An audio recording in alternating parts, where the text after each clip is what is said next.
gusenga mu ncamake no kuganira n'Imana. Iyo wamenye Imana rero ni vyiza kumenya ko ariyo ubanza kureka ikabanza kuvuga, kuko nk'umuntu abagiye kuganira n'Imana, iyo utaretse Imana ngo ibanze kuvuga wowe urahomba, n'isengesho ryawe bisa nk'uko wowe uriko uravugana n'umuntu atakumva. Kandi Imana yacu mugabo irumva, mugabo irafise amakondisiyo yayo kugira ngo uganire nayo. Imana ni mpwemu kandi birasaba ko abayisenga nabo rero bobikora mu mpwemu hama no mu kuri. Iyo tugiye gusenga kenshi dusaba ibihwanye n'ivy'imibiri yacu byo kubaho muri iyi si kenshi bidahwanye n'ubugombe bwande bw'Imana. Niko na mpwemu adufasha mu ntege nke zacu. Kuko tutazi uko dukwiye gusenga, ariko mpwemu bwiwe aradusengera, aniha iminiho itovugwa. Naco gituma dusengera. Uyuke Marvin yaravuze gutya Yesu ngo murondere ivyo ubwami bw'Imana no gukirana. Ibisigaye byose muzobigwa nk'iki? Nk'inyongera. Nukuri irondeye Imana, ukarondera Kristo akaba muri ibisigaye byose data arabizi ivyo ukeneye arabiguha. Urabona kenshi abana b'abantu tutwe turabeshanye, turondera inyongera. Turondera inyongera kwa turi muri iyi si kandi turekere hari igihe tuba dukeneye kubaho. Turondera inyongera. Nico gituma twumva n'amajambo menshi Imana ivuga ngo mwe murasaba ntimuhabwe. Murasenga ntimuhabwe kubera musaba nabi. Kubera iki dusaba nabi? Kubera turondera inyongera. Ngo kuko nimwavuga mukabomboranya amanwa menshi ngo muri baza ngo ni Imana ibishura. Oya, wewe wavutse ubwa kabiri. Erega ni so wawe. So wawe arakwitayeho. Arazi ico ukenye nubwo utoburagisaba.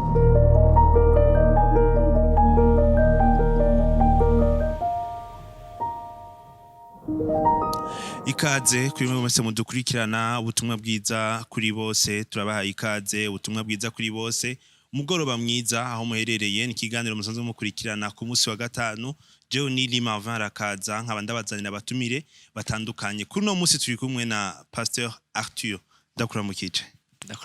Marvin. Mumeze neza? Meze neza cyane. Namahoro na? Nimpore meze neza cyane gose. Nkuko muvyibuka twarakoze kubijanye no kumenya Imana. Imana ni iki? Twaramaze kumenya Imana. Nizera ko mwamaze kumenya Imana. Tugiye gukurikiza iki? Umaze kumenya Imana, umenya gusenga. Umaze kumenya gusenga n'ibindi tuzogenda turabimenya. Ariko ku muntu yamaze kumenya Imana, gusenga niki? Wowe uri kuratwumviriza muri uno mwanya, ufashe akanya gatonyi ko kwiyumvira gusenga niki? Wowe nk'umuntu yamenye Imana, gusenga niki? Watoye iki? Wiyumviriye iki? Nivyo tugiye kuganira n'ibindi bibazo bitandukanye, nivyo umutumire wacu aza kudufasha kwishura. Pasteur Arthur, twatewe iteka gusubira kukwakira. Tugiye kuganira ku kijanye no gusenga. Nk'umuntu yamenye Imana, gusenga niki? Urakoze Marvin, baje gushimira cyane ko ikibazo ubajije n'ikibazo c'inkora mutima kandi gikomeye cyane ku bana b'Imana.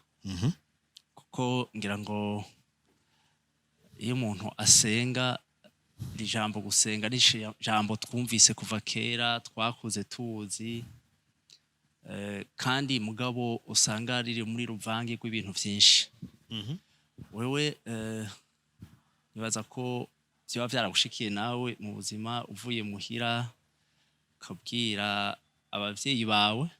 canke uciye mu nzira ukabona umugenzi akakubaza uvuye he canke ugiye he, ukamubwira uti ngiye gusenga. Urumva kuza iyo ugiye aho abantu bateranira kenshi hari igihe tuvyita ngo gusenga, ariko by'ukuri gusenga rifise ikindi gisobanura. Kuko uvuze uje guterana, byari kuba vyiza ko tuvuga ko ari uguterana, gukoranira hamwe n'abandi, guteranira hamwe n'abandi, gukoranira hamwe nk'abandi, kuko ijambo ry'Imana ribivuga. Tukabikora nk'abana b'Imana, mugabo twisunze uko ijambo ry'Imana tubwira. Tuje tukaza hamwe n'abandi, tuvuge tuti ni uguteranira hamwe n'abandi, gukoranira hamwe n'abandi, turondera Kristo mu izina rya Kristo. Rero gusenga mu ncamake no kuganira n'Imana. Nkuko turiko turaganira nawe, gusenga no kuganira n'Imana. Rero iyo umuntu aganira n'umuntu wundi ataganira n'abandi, kiba ikiganiro, ikiyago. Mu rurimi rw'igifaransa nivyo bita ngo dialogue. Dialogue no kuvuga ko urumva ko harimo ijambo kabiri, deux. Umwe aravuga, uwundi akavuga. Kuvuga ko rero twebwe iyo dusenga Imana, dusenga y'amana nk'uko wabivuze twamaze kumenya. Rero je nasanze hariho iyo umuntu agenda amenya Imana amenya Kristo ugenda usobanuke gusenga icari cyo vy'ukuri. Rero nk'uko kibajije gusenga ijambo ry'Imana rirabitubwira na Yesu yaratwigishe nke twosenga nk'uko tubonye kubwiye kuganira n'Imana, Imana ikavuga nawe ukavuga.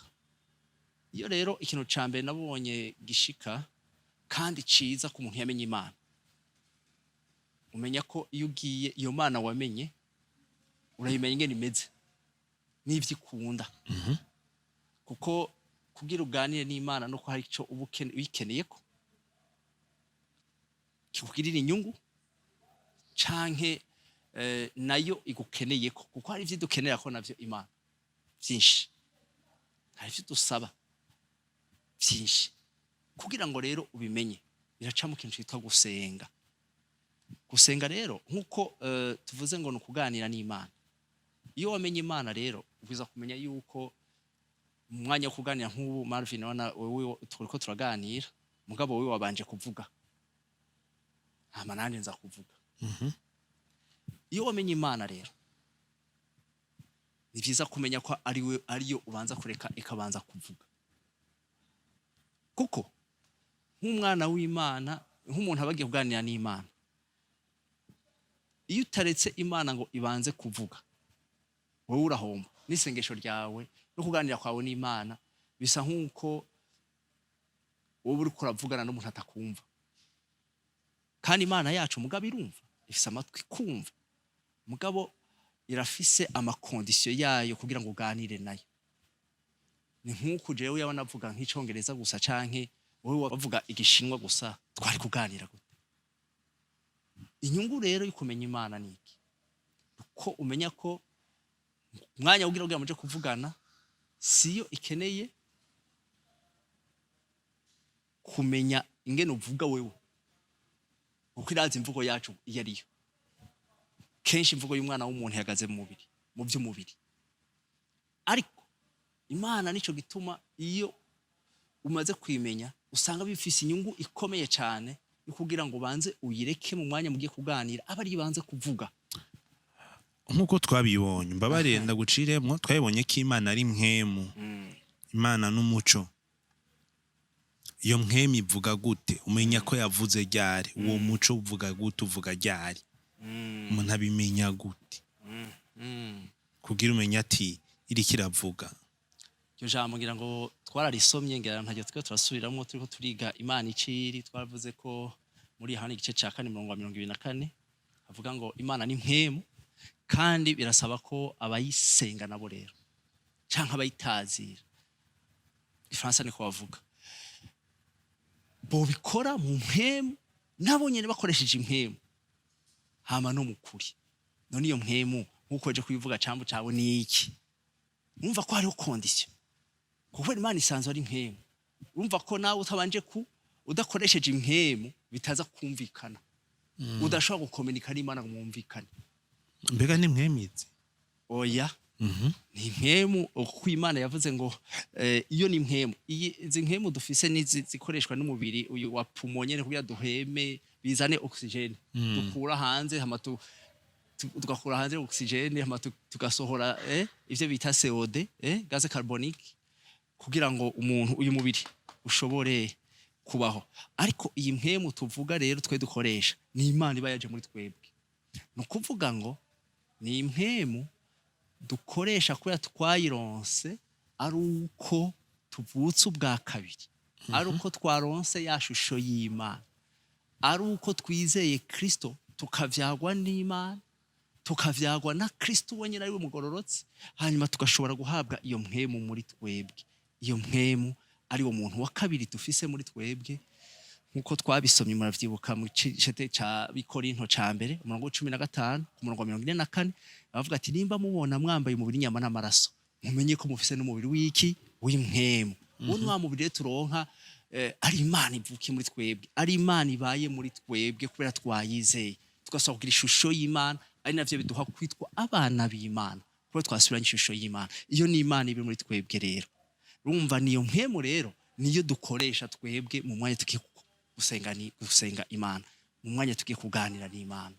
Naco gituma ngira ngo nubwira ko nkakubwira naye majambo igituma Yesu yagiye aravuga ariko arigisha abantu gusenga. Sinzi ko mfasha tugasoma muri Matayo n'akarorero ko dufasha igice ca 6 duhere ku murongo wa 5 twumve. Aho nigihe Yesu yari karigisha abantu gusenga. Matayo igice ca 6. Matayo igice ca 6 umurongo wa 5 havuga ngo ijambo ry'umutwe ravuga ngo gusenga iyo musenga ntimukabe nka zandyarya. Uwo ni Yesu yari karavuga rero ariko atwigisha kuko bakunda gusenga bahagaze mu masinagogi no mu mayira abiri ngo biyerekane imbere y'abantu. Ndababwira ukuri baramaze guhabwa impera zabo. Umurongo wa 6 ariko weho iyo usenga uje haruguru mu nzu yawe wugara urugi usenge so aba mu mpisho kandi so akuboneye mu mpisho azoguhera. Marvin aha ni Yesu ariko atwigisha ariko yigisha mwumva ko yashizeho itandukaniro. Yabanje kuvuga abantu bamwe biyerekana indyarya. Ifaransa baravuga ngo n'abapaganire paye ingene basenga baja mu mayira abiri hanyuma kugira ngo no masinagogi kugira ngo biyerekane. Ariko mwebwe arababwiye abiwe mwebwe mwamwizeye mwe mufise aravuze ngo mwe mwasenga muje haguruka mu nzu yanyu ariko iyo nzu ni ya iyo nzu uri kuriyumvira aho haruguru ni aho suko nye tukwiye kwiyumvira abantu. None abantu bose bizeye barafise amazu barafise ibyumba byabo byo hejuru. Twese nta mazu dufise. Nivyo bisiguriye. Ivyo bisigura yuko rero iyo nzu twebwe ico cumba twinjiramwe nte ni ya mpemu yacu kuko Yesu yaranabivuze ariko aravuga mu migani avuga ati ngo umuntu iyo yubatse inzu yiwe ku rutare ashiraho nitandukaniro avuga ngo uwundi nawe akubaka inzu yiwe ku musenyi. Bisigura ngo iyi ni inzu uyu mubiri dufise n'inzu Imana ibamwe ngo ni inzu ngo ni ngoro ya mpemu yera. Iyo ishatse kuvuga iyo nzu rero mu bisanzwe n'uyu mubiri mugabo muri uyu mubiri w'inyama n'amaraso turafisemo ni ngoro ya mpemu yera ni ngoro y'Imana turafisemo rero aho rero umuntu wa kabiri nico cumba yashatse kuvuga ariko aragereranya nico cumba wa muntu w'impemu imbere aba ariho rero ukoresha rero nuwamukoresha ugashikayo ntukoresha umubiri w'inyama n'amaraso ariko ukoreshe wiki wa muntu w'impemu kuko niho muza gukomunika n'impemu ariyo data ariwe mpemu. Soma ubandanye ku murongo 8 waza kumva igituma cyaje ku w'indwi no ku 8. Ku murongo w'indwi haravuga ngo kandi nimwasenga ntimukabomboranye iminwa nk'uko abanyamahanga bagira biyumvira yuko bazokumvirwa kubw'amajambo yabo menshi. Murongo 8 nawe uvuga ngo ntimuze muse nabo kuko so azi ivyo mukenye mutaramusaba. Imana ihabwa icubahiro. Ako kantu turakeneye ukamenya cyane n'iryo jambo ndakubwiye rero ubona kuvuga ko umaze kugenda ugakoresha ya mpemu ni kuvuga ngo iyo mpemu niyaza gukora mu kuganira na so wawe kuko niwe mpemu nye nawe ni mpemu biraza kumvikana kuko ni mpemu iri kaganira ni mpemu kandi iyo mpemu iri muri wewe irazi ico data ashaka. Ni kuvuga ngo niwamara gushikayo rero nimwasenga nce tumwe nimwasenga ntimukoresha iki ntimubomboranye iminwa ashatse kuvuga ntimukoresha umuntu wanyamara amaraso ntimukoresha umubiri nyamara amaraso muvuga amajambo menshi mu Gifaransa bavuga ngo de vaines paroles ngo mwibaza ngo ni kuko niko abapagani ngo bakora mwebwe ntumubikore aratubujije ngo ntabariko mukora ngo kuko nimwavuga mukabomboranya amanwa menshi ngo muribaza ngo ni Imana ibishura oya ahubwo adushiriko akantu karyoshe erega niso wawe wewe wavutse ubwa kabiri ufise ishusho y'Imana wahawe uburenganzira bwo kwitwa umwana w'Imana so wawe arakwitayeho arazi ico ukenye nubwo utoburagisaba nubwo utoburakivuga nubwo utoburakimubwira wowe arakizi ico ukenye nico gituma ari katwigisha gukoresha impemu twirinde gukoresha umubiri turiko turaganira n'Imana.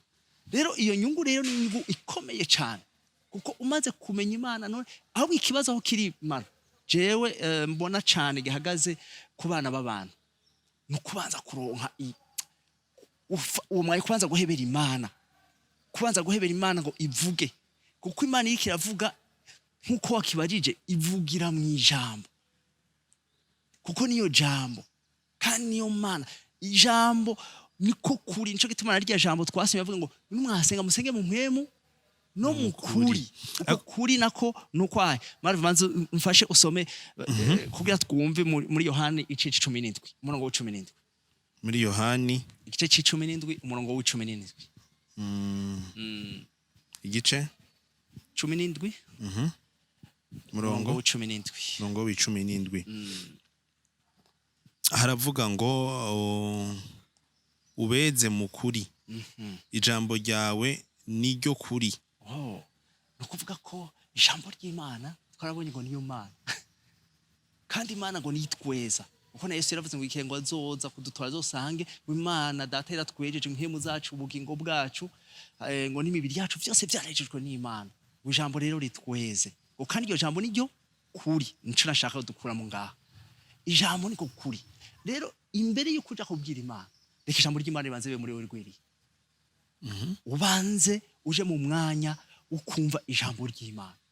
ribanze ribe muri wewe rigwiriye kandi iryo jambo uzofise muri wewe niryo Kristo n'iryashika muri wewe niryo mpemu kandi niryo data kuko Yesu yaravuze mu ngiro bavyibuka turose muri Yohana igice 6 umurongo wa 53 haravuga ngo aya majambo ndababwiye ngo niyo mpemu kandi niyo bugingo nuvuga ko iri jambo ry'Imana rishitse muri twebwe ribimpemu nukuvuga ngo iri jambo ry'Imana iyo gumye muri iki gitabo ca Bibiliya nta kamaro rifise rigira kamaro iyo rishize muri wowe iyo ryaje muri ugasha umutima wawe rigira kamaro hinduka impwemu hama rikaguha bwa bugingo na bwa bugingo bw'Imana bwa buzima bw'Imana ya kamere k'Imana ugaheza ukayigira nawe nukuvuga ko rero iyo ugiye gusenga banzo reka Imana iyo wamenye Imana rero ngene imeze rero niyo avantage gituma twabanje kumenya Imana cyarico nukuvuga ngo iyo tugiye gusenga tubanze dusome ijambo ubanze usome ijambo banzo reka yumva ijambo ninaco niryo sengesho ryiza kandi Marvin iyo uri kumva ijambo ry'Imana iyo uri kwashira ijambo ry'Imana muri wewe n'umwanya mwiza wo kureka Imana gwibanze ivuge kandi ntuzo kwiyice mu mwanya uri mu ijambo ry'Imana uri kuraryiyumvira ko uri medita ko ibyo udatahuye ukamenya ko ijambo ry'Imana ari rimwe kandi ijambo ry'Imana risigurwa n'ijambo ry'Imana kuko ijambo ry'Imana ni impemu yera niwe twahawe nk'umwarimu nta jambo na rimwe uzosoma muri iki gitabo ca Bibiliya gusange kidafise insiguro muri iki gitabo nyene ijambo ry'Imana risigwa n'ijambo ry'Imana muri rya mwanya uri kumva ijambo ry'Imana ntuzo kwiyice ngo nturi kurasenga ngo wavuye mu mwanya wo gusenga oya abo rya ni umwanya mwiza wo gusenga kumva Imana kuko ivyo twumva bivuye ku Mana nivyo bitugirira akamaro cyane gusumba arivyo twoyibwira none hari hano hancanze gato ujye uri kurasenga kuvuga ni bibi gukoresha amajambo ni bibi uvuze umbaje ikibazo ciza kandi nibaza ko gikenewe naco ico twocishwa mu bundi buryo ni naco bita ukonfesa ijambo turaza gusoma ahantu bita ngo isengesho ry'umukiranutsi rigira akamaro muri benshi tuzogira umwanya nawo ukwiga kuri iryo sengesho ry'ukonfesa watura gusenga watura ni vyiza navyo cyane kuko bigira ico bimara mu buzima kuko birakreya hariho gusenga watura Marv kugira ikintu gikoreke kugira ibintu bibe mugabo naho nyene ukamenya ko atari wewe uri kuragira gute uri kuravuga umva rero phase ya mbere je niyo shaka ko duhagarara ko cyane muri dialogue kuko ni abantu dukunda kuko turashaka kuza ngatwe ngo twigusenga kavuga ni mwami Yesu ndagushimiye rero ugasaba ivyo usaba kavuga byose wavuga amina ukaca wigira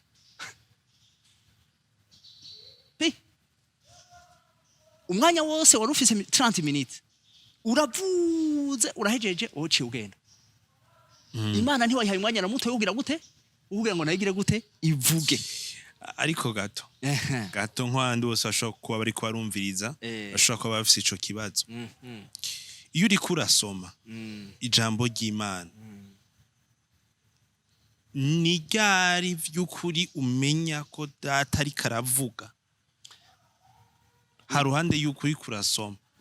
mbega mu gusoma uraza kumva hari ikindi kintu gihindutse nyene ukumva nyene ko aravuze urakoze iri jambo ry'Imana ni jambo Imana ibivuze wewe waraciye mu ishuri byaragushikiye ngira ngo warize na journalisme nk'uko uriko urabaza gutya wowe waragiye mu ishuri ukavyiga hakagera igihe ukabishira mu ngiro iyo hageze igihe upratika ushira mu ngiro ivyo wize ntufata bya bindi wasomye muri teori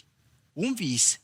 wabonye ugasoma cyangwa kumva nk'umwarimu ariko aravuga hamagira umwanya ukaja kubishira mu ngiro kenshi ntwabona bibaye nk'ubasha kugisha ati kugira bakora isabuni bayikora uku cyane nk'umuntu agwaye malaria ufashe umuti n'uyu ukavyiga ubisoma gutyo cyane mateo mugabo hageze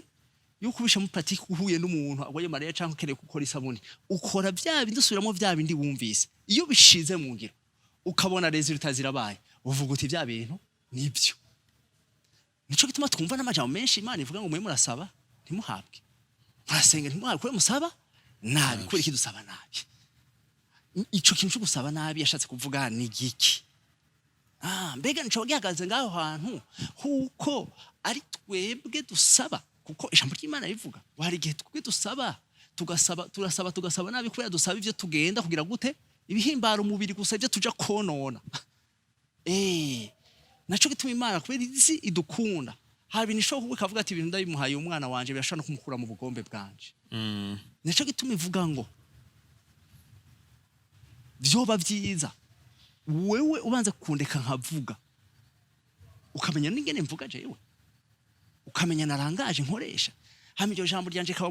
muri wewe hama iryo jambo ryaba muri wewe uraza gusanga ari ryo ugiye mu gukoresha rero mu mwanya ugiye kubwira Imana nawe rero hageze kuvuga Imana yavuze ubwa mbere hanyuma nawe harageze kuja kuyibwira ntuza kuyibwira ivyo wawe ahubwo uza kuyibwira bya bindi uzi ko bihimbara nico gituma kenshi ivuga ngo ivyo muzosaba byose bihuye n'ubugombe bwanje bizobabera uko nyene no kuvuga ngo ubwo bugombe bw'Imana niki niko kantu tukwiye guhagarara ko cyane ubwo bugombe tukwiye kubanza umva hariho condition byarindi byose bivuga ngo amajambo yanje niyaguma muri mwebwe namwe mukaguma muri jiyo ngo musabe ico mushaka kizobabera uko kandi mwizere ko cabaye kandi muzokibona none izo condition Imana ishiraho nezi kweli kibanza kutubwira ngo amajambo yawe muri twebwe kweli kibanza kutubwira ngo dusabe bihuye n'ubugombe bw'Imana ni kweli kizo condition zihari umva kenshi hagiye tuvuga abana b'abantu ngo Imana yavuze ngo tuzosabe ico dushaka cyose sibyo mugabo ifuko twibuka iyo condition ubugombe bwiwe bubanze be muri twebwe amajambo yiwe abanza be muri twebwe aho tumenye yuko ivyo tuvuze vyose kuko Imana ni ncabwenge Imana irisaje Imana irakomeye irabizi byose ntishaka Marvine yuko ari twebwe dusaba nico gituma y'amajambo asigurwa gutya avuga ngo ibu tabisobanukiwe ntosobana igituma Yesu yavuze ngo nije nkosengera abo wampaye asengera abantu bose asengera ngo data ngo ndasengera abo wampaye bikubika atasengera bose kandi turi abantu b'Imana twese nuko no kuvuga ngo Yesu wewe yashatse kugira ngo abe muri iri jambo nyene Imana yashatse kuvuga kuko gusengera bose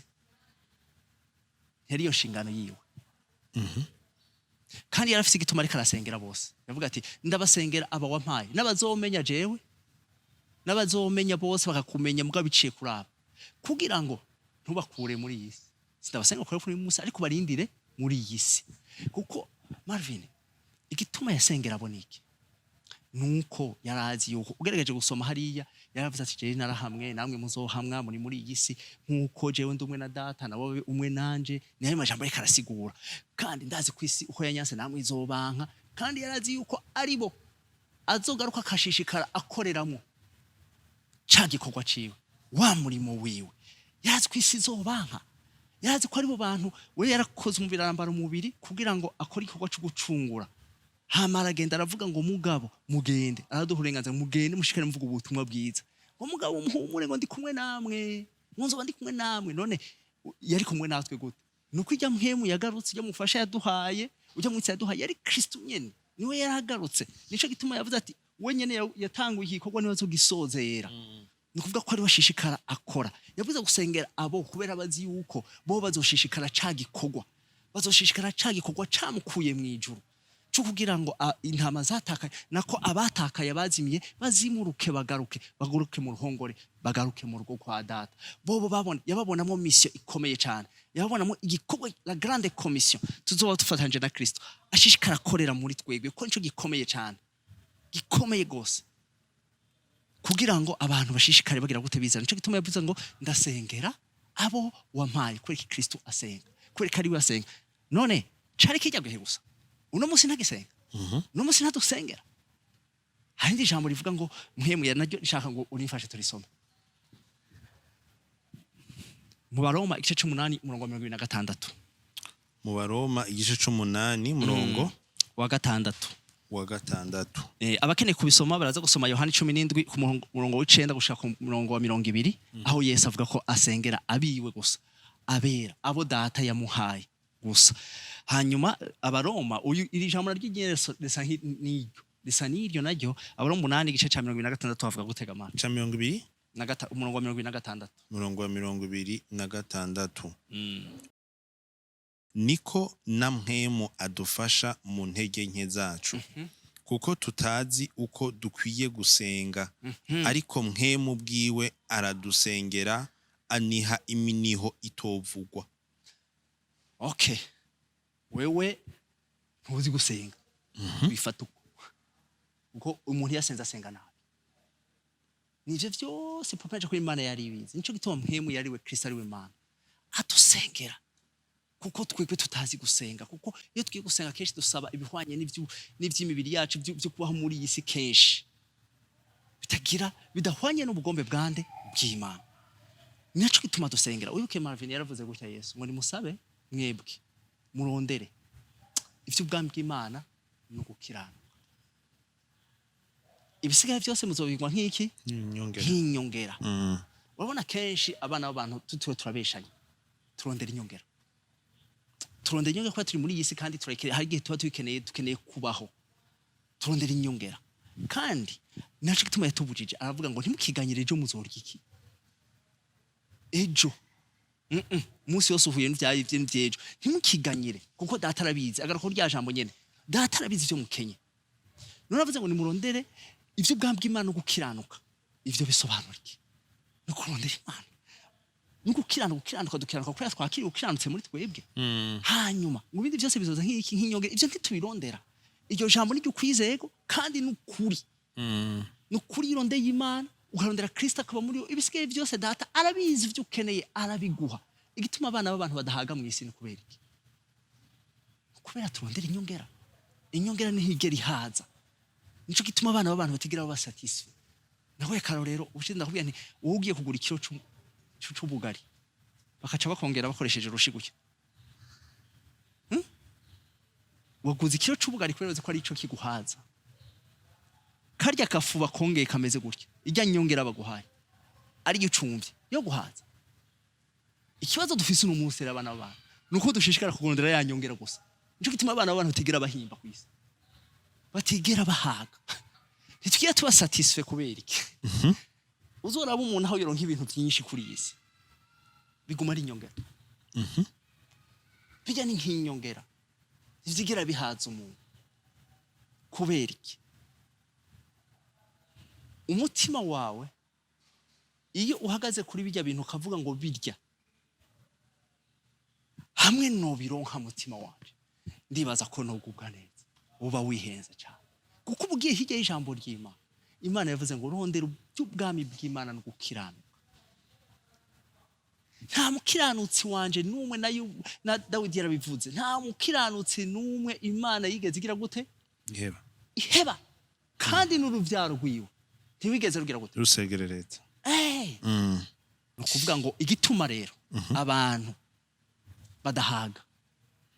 barondera ibitari byo barondera inyongera kuko iyo ugiye kurondera ya nyongera nako ya karorero kajya kantu bakongeye ntikigera kaguhaza kuko wewe mu mutima wawe wagiye kurondera kijya kiro kubera uzi ko ico kiguhaza ijya nyongera rero yishyize ku mutima akaba ari gumurondera ntuzopfa haza mu buzima bwawe nivyo vyabaye mu buryo bw'impemu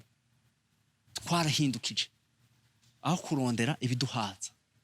biza gutuma twongerwa na byinshi twaciye turondera inyongera abariyo dushaka ku mitima yacu nico gituma tutigera duha naho ukora uko Imana nayo yaravuze ngo niwakora zozaga imirimo y'amaboko yawe yego niwakora Imana yahezaga c'est vrai hagiye bivamo bikaba bimeze neza mugabo ibyo bintu byo washize ku mutima bigaca bifata ikibanza c'Imana ntuzofuhaze mu buzima bwawe numva nari ngiye kubaza avantage inyungu zo gusenga mu kuri no mu mpemu ariko ku bwanje numva ngo hari inyungu imwe wamaze kuvuga yego harimwo ko umugororotsi atazobura n'uruvyaro rwe rutazosegerereza hari ibindi by'ukuri umuntu ashobora kuvuga ati izi ni inyungu zo gusenga mu kuri no mu mwemwe ego cyane inyungu twazivuze na nyinshi cyane burya nuko utazi umuntu ntanze kamwe gusa ikikuru nuko tugiye kuganira n'Imana ico dushaka coba ico twifuza coba nico gikuru kandi hari iyindi nyungu ikomeye cyane ijambo ry'Imana rivuga muri Yakobo igice cya 5:16 yuko ngo isengesho ry'umukiranutsi rigira akamaro muri byinshi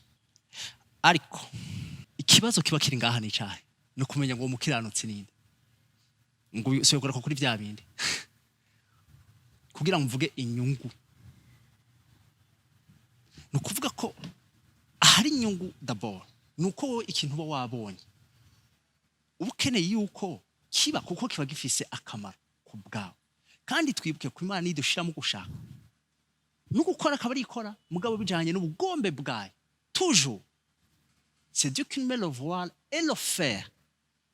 kenshi adushiramo gushaka mugabo twebwe twaca dukora tukaca tunasaba tukaca dukora mugabo no gukora no kwimana mugabo bijanye n'ubugombe bwayo nukuvuga ko ikibazo aho kihagaze niki uwo mukiranutsi ninde afise isengesho ryiwe aza gusenga akavuga rikagira akamaro uwo mukiranutsi ninde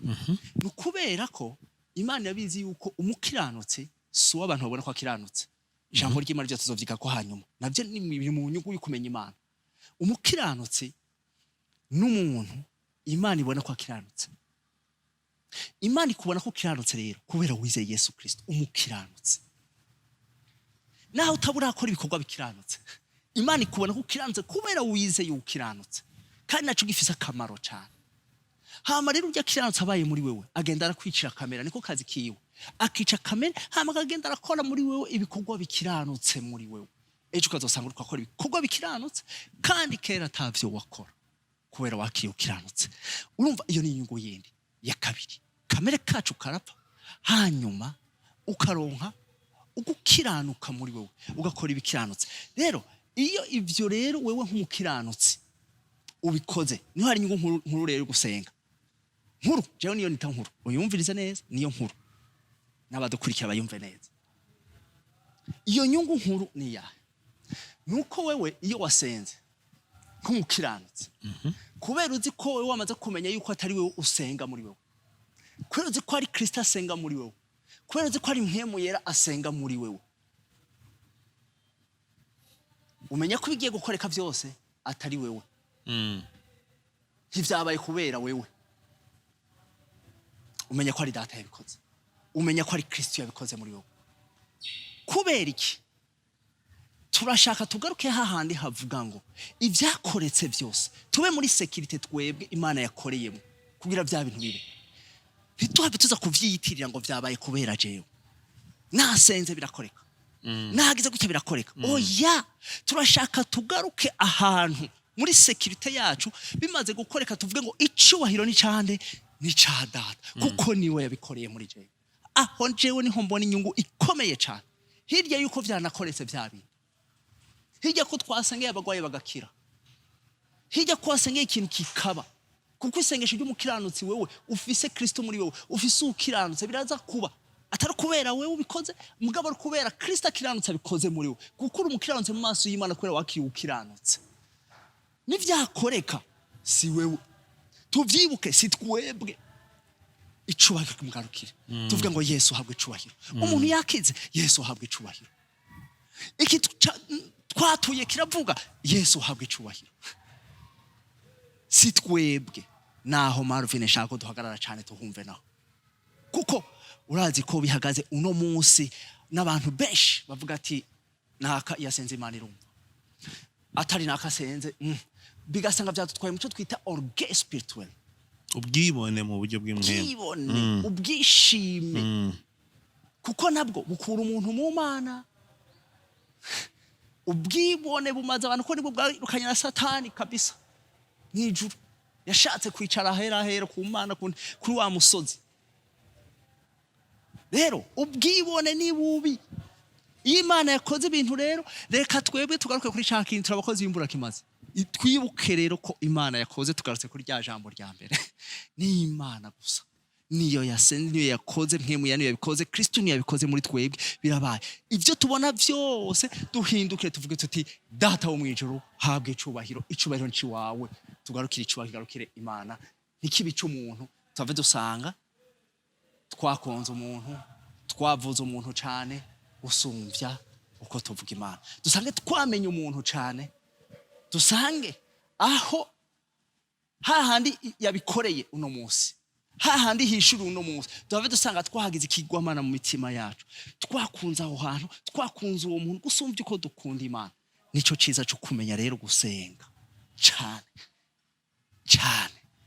gusenga no kuganira n'Imana Imana ikabanza ikaraba muri wewe hama hageze yuko nawe uvuga ukavuga ibijanye n'ubugombe bw'Imana ukavuga ibijanye n'ijambo ry'Imana ari muri wewe Imana yatwemereye ko bica biba uko nyene kose urumva ko bibaye harimo inyungu Marvin ego cyane nukuri nimwiruhutse mutubwiye byinshi kandi biri mu buzima nibaza ko nakora twumviriza hari ico mwize aho kandi ndakunda kuvuga nti niba hari ikibazo kindi mufise kuko rimwe rimwe tuyishura ibibazo muba mwaturungikiye ni vyiza ko ataco kwigumizamwe ni vyiza ko ico kibazo ukizana kugira ngo babandanye bagufasha kuva ku ngazi uja ku yindi Pastor Arthur reka ndagushimire ariko kandi ndagusabe ko n'ikindi gihe muzobandanya muduha umuco mu gihe twobitura ariko kandi ngire ko ndagusaba akantu kamwe urabona ko tumanze gukorana inshuro nyinshi hanyuma ndashaka no kuja guhamagara abandi bakozi b'Imana abandi bantu badufasha kugira ngo dushikane ubutumwa kuri nikihe kintu budufasha kugira ngo abandi bakozi b'Imana nkamwe bumve ko n'umwanya ari wabo bashobora kugira ico bakoze aho reka imbere kunesha ico kibazo banze mperaheze kuri aka kantu dusoma aha hantu uko nako ni vyiza ko tukamenya turimenye ko naco nibanga rikomeye cyane uko abantu benshi baribaza ko Imana ishobora kubumva Yohani igice c'icenda umurongo 31 Yohani igice c'icenda umurongo 31 ni vyiza ko tumenya ayo makondisiyo y'Imana yashizeho igituma yashizeho imbere ko ndakwishura Yohani igice c'icenda umurongo wa 31 haravuga hati turazi ko Imana itumviriza abanyavyaha ariko uyubaha agakora ivyo igomba uwo niwe